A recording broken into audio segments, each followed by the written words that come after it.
So guys, it is a time for random clinical tips, and today we are going to the history of presenting illness to differentiate gastric ulcers from duodenal ulcers, at least in relation to meals, in relation to feeding. So as we expect, the main complaint for our patient will be abdominal pain, but we want to amplify this abdominal pain so as to get the precise location of this peptic ulcer disease as our diagnosis in question. So we have the diagnosis back of our mind that is peptic ulcer disease, but we want to know the exact location.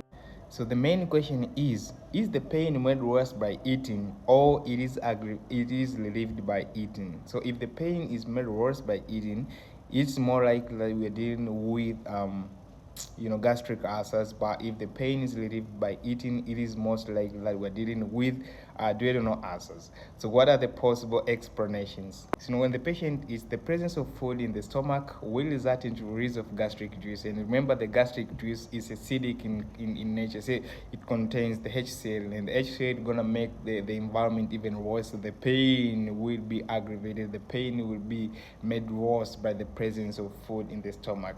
On the other hand, in the duodenum,